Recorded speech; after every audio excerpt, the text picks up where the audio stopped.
عمران خان کے ساتھ جو ملاقاتیں ہوئیں کل، ان کے ساتھ ڈائریکٹ انڈائریکٹ بہت ساری باتیں ہوئیں. علی امین گنڈا پور صاحب کو اور پاکستان تحریک انصاف کی لیڈرشپ کو، پولیٹیکل کمیٹی کو بہت سارے پیغامات بھجوائے گئے. عمر ایوب خان ہوں، اعظم سواتی ہوں، اور علی امین گنڈا پور ہوں، بیرسٹر گوہر ہوں، ان سب کو پیغامات بھجوائے گئے اور ان کو دبایا گیا، بلیک میل کیا گیا، ڈرایا گیا، سب کچھ کیا گیا. لیکن انہوں نے واضح طور پر کہا کہ فیصلہ عمران خان کا ہے، عمران خان کے پاس جائیں اور ان سے جا کے بات چیت کریں. اور سچویشن یہ ہے کہ جو عمران خان کے مخالفین ہیں اور جو فوج کو دھکیلنا چاہتے ہیں، استعمال کرنا چاہتے ہیں اپنے سیاسی مقاصد کے لیے، ان میں بہت سارے دانشور بھی موجود ہیں اور سرکاری دانشور بھی موجود ہیں اور صحافتی دانشور بھی موجود ہیں، سارے کے سارے موجود ہیں. وہ بھی یہ کہہ رہے ہیں، ابھار رہے ہیں، جس بات کو مشتعل کر رہے ہیں. ان میں مریم صاحبہ بھی شامل ہیں اور وہ کہہ رہی ہیں کہ فوج میدان میں اترے، جنرل عاصم منیر اترے میدان میں، توپ ہاتھ میں پکڑیں، گولہ ہاتھ میں پکڑیں اور سب کو تباہ کر دیں. یہ سچویشن ہے. لیکن فوج کی طرف سے میں کہہ رہا ہوں، غور کیجیے گا، فوج کبھی بھی ایسا نہیں کرے گی. فوج اور عوام، فوج اور پی ٹی آئی ایک ہیں، ان کے درمیان کوئی فرق نہیں ہے اور کل اس کا مظاہرہ بھی دیکھ لیا. تو سچویشن اس وقت یہ ہے جی، یہ احتجاج آگے اب بڑھ رہا ہے اور اگلے مرحلوں کا اعلان کر دیا ہے عمران خان صاحب نے. ایک تو جو لاہ عمل انہوں نے بتایا اور پولیٹیکل کمیٹی کو بھی ہدایات جاری کر دی ہیں. پولیٹیکل کمیٹی نے آگے کنوے بھی کر دیا ہے. سب سے پہلے تو شٹر ڈاؤن ہوگی، پہیا جام کی طرف جایا جائے گا. پہلے کاروباری حضرات شٹر ڈاؤن کریں گے کیونکہ یہ غربت، مہنگائی، بے روزگاری ہر گھر میں پہنچی ہوئی ہے. پھر اس کے بعد جس طریقے سے پولیس کو، رینجرز کو اور فوج کو اور سیکورٹی فورسز کو، انٹیلیجنس اداروں کو جس طریقے سے بے لگام کر دیا گیا ہے، وہ بے لگامی اس حد تک بڑھ چکی ہے کہ قاضی فائزہ اس کے سہولت کار ہیں. اور یہ لڑائی اس وقت تک جاری و ساری رہے گی جب تک کہ یہ جعلی نظام ختم نہیں ہوتا. قاضی فائز عیسیٰ جو ہے وہ نہیں چلے جاتے اپنے گھر، اور اس وقت تک یہ سلسلہ جاری رہے گا. نمبر 1. نمبر 2، آئینی ترامیم کا تنازع ہے، تو وہ بھی تنازع جو ہے وہ شدت اختیار کرتا جا رہا ہے کیونکہ ان کا خیال ہے، کیونکہ قاضی صاحب نے انٹرا پارٹی الیکشن کی ریویو پیٹیشن بھی لگا دی ہے اور وہ اپنے پاس رکھی ہے. خود ہوں گے، مسرت ہلالی ہوں گی، جسٹس مظہر صاحب ہوں گے اور خود وہ سن رہے ہیں اور نظر ثانی کی درخواست سن رہے ہیں. اور اس میں بھی اس کا بھی بنیادی مقصد صرف اور صرف جو ہے وہ پریشر ٹیکٹکس ہیں. یہ سب کچھ کیا جا رہا ہے. تو جبکہ جو عملی صورتحال ہے، مینار پاکستان لاہور کا معاملہ ہو یا پھر ڈی چوک کا معاملہ ہو، وہاں پہ عوام جو ہیں وہ کل بھی نکلے، پرسوں بھی نکلے اور آج بھی وہ انہوں نے کہا کہ ہم نکلیں گے.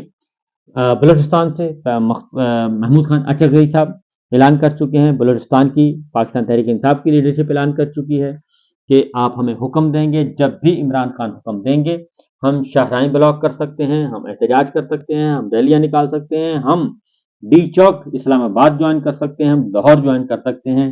جہاں بھی عمران خان اور پی ٹی آئی کی لیڈرشپ ہمیں کال دے گی ہم وہاں پہنچیں گے. یہ بلوچستان پاکستان تحریک انصاف نے بھی کیا ہے.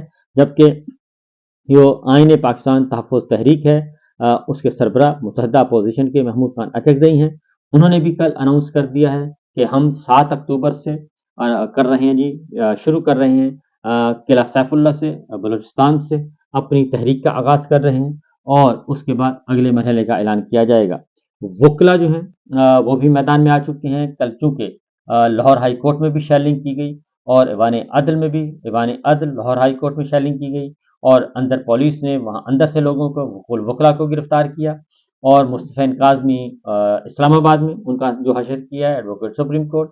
اس کے بعد بیرسٹر شعیب پہ اور بیرسٹر گوہر، عمر ایوب، شبلی فراز، اعظم سواتی، ان سب پہ دہشت گردی کے مقدمات درج ہوئے ہیں اور یہ سارا کچھ ہوا ہے صرف قاضی کا پتلا جلانے پہ. جبکہ قاضی کا پتلا نہیں بلکہ قاضی کو تو ٹرائل کرنا چاہیے اور جو کچھ وہ کر رہے ہیں وہ بھی ایک اصل میں ایجنڈا وہی ہے، ہڈن ایجنڈا، لندن ایگریمنٹ جو چل رہا ہے وہ ساری صورتحال. تو لوگ اب میدان میں آئے ہیں اور میدان میں موجود رہیں گے. پاکستان تحریک انصاف کی لیڈرشپ اناؤنس کر چکے. اب آتے ہیں ڈیمانڈز کی طرف. علی امین گنڈا پور سے بات چیت کی گئی اور عمران خان صاحب سے بات چیت کی گئی ہے جی، اور بیرسٹر گوہر نے علی امین سے ملاقات بھی کی ہے. پہلی بات تو یہ بتا دوں کہ علی امین کا معاملہ ان کو جو کل ان کے ساتھ کیا گیا، اور جس طریقے سے رینجرز نے جو کچھ خیبر پختونخوا ہاؤس میں جو ایک صحیح معنوں میں غنڈہ گردی کی ہے، اس غنڈہ گردی کا شدید غصہ ہے، اور خیبر پختونخوا اسمبلی آج اس کے بارے میں اپنا رد عمل دے گی، کیونکہ انہوں نے واضح طور پر کہہ دیا ہے، خیبر پختونخوا اسمبلی کا ایجنڈا جاری ہو گیا ہے، اور اس ایجنڈے میں 224 کی طرح کہا گیا ہے کہ خیبر پختونخوا ہاؤس میں جو بدماشی کی گئی وہ درست نہیں تھی، خواتین کو بے حرمتی، فیملیز کو بے حرمت کیا گیا، بے توقیر کیا گیا۔ تو یہ چیزیں عمران خان صاحب نے اور پولیٹیکل کمیٹی کی طرف سے جو ڈیمانڈز اپنی بتا دی ہیں، انہوں نے کہا ہے کہ احتجاج صرف مؤخر یا اس کو آگے لے جایا جا سکتا ہے۔ ابتدائی طور پر 4 مطالبات رکھے گئے ہیں، 4 مطالبات جب تک پورے نہیں ہوں گے اس وقت تک یہ کال آف نہیں کیا جائے گا۔ نمبر 1 یہ کہ جسٹس منصور علی شاہ صاحب کا نوٹیفیکیشن جو ہے وہ فی الفور جاری کیا جائے۔ جسٹس منصور علی شاہ صاحب کا نوٹیفیکیشن بطور تقرری سپریم کورٹ 26 اکتوبر سے اس کا فوری نوٹیفیکیشن جاری کیا جائے، نمبر 1۔ نمبر 2 عدلیہ سپریم کورٹ ہو، ہائی کورٹ ہو، چیف جسٹس سپریم کورٹ ہو، ان کی حیثیت، ان کے اختیارات بالکل نہیں چھیڑے جائیں گے۔ عدلیہ کے اندر کوئی چھیڑ چھاڑ نہیں کی جائے گی، اور نہ ہی کوئی وفاقی آئینی عدالت بنے گی، اور یہ سب کچھ، یہ تمام اور آئینی ترامیم کا معاملہ جو ہے اس کو مؤخر کر دیا جائے کم از کم 1 مہینے کے لیے، اور اس پہ نومبر میں اس کو دوبارہ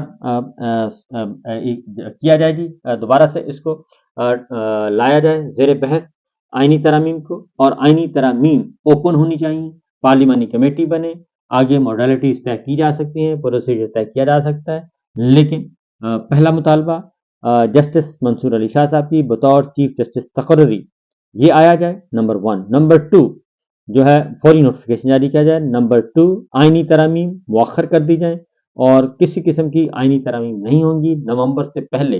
نومبر میں دوبارہ سے جس طریقے سے 18ویں ترمیم ہوئی، سیر حاصل گفتگو ہوئی، اور سارے اس کے میرٹس ڈی میرٹس ڈسکس ہوئے، متفقہ طور پر آئیں، تو ایک کمیٹی جو بھی ہے طریقہ کار طے کیا جائے گا، تب نومبر میں اس پہ بات کی جائے گی۔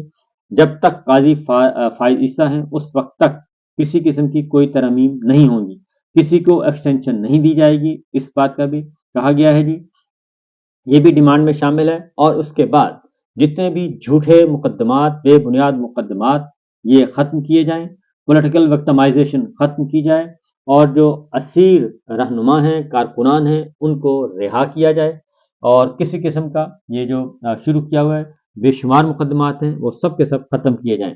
یہ عمران خان صاحب کی طرف سے 4 مطالبات رکھے گئے ہیں، اور پاکستان تحریک انصاف کی طرف سے رکھے گئے ہیں، اور جب تک ان پہ 100% اگر بات کرنی ہے تو ان پہ ہوگی بات، ان موضوعات پہ ہوگی، اس کے بعد آگے کوئی اور بات کی جا سکے گی، اور اس وقت تک نہ ہی کوئی احتجاج رکے گا، نہ ہی دھرنا رکے گا، اور یہ احتجاج کشمیر میں بھی ہوگا، گلگت بلتستان میں بھی ہوگا، بلوچستان میں بھی ہوگا، گوادر میں بھی ہوگا، اور پنجاب میں بھی ہوگا، سندھ میں بھی ہوگا، لہٰذا یہ سلسلہ چلے گا۔ کشمیر میں بھی یہ سلسلہ احتجاج کی کال دی جائے گی، اور جو کچھ اب تک کیا گیا ہے اس پہ معافی مانگیں، اور خاص طور پہ جو طویل عرصے سے قید ہیں جی ان کو رہا کیا جائے، اور یہ فوجی عدالتوں میں سولینس کا ٹرائل نامنظور ہے، بالکل نہیں ہوگا، اور جو 9 مئی کے ایک فالس فلیگ آپریشن کیا گیا تھا اس کی جوڈیشل انکوائری تک کسی کے خلاف کوئی کارروائی نہ کی جائے۔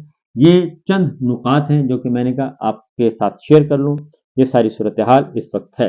اور شٹر ڈاؤن پہیا جام اس طرف بھی جایا جائے گا، لیکن کل ہوگی ملک بھر میں شٹر ڈاؤن، یعنی کہ تمام کاروباری تجارتی مراکز بند رہیں گے۔ یہ سلسلہ ہے اور یہ چیز ہے جناب، میں نے کہا آپ کے ساتھ شیئر کر لوں۔ اب تک کی اطلاعات یہی ہیں، باقی انشاءاللہ اگلے ولاگ میں مزید کچھ خبریں آپ کے ساتھ شیئر کی جائیں گی۔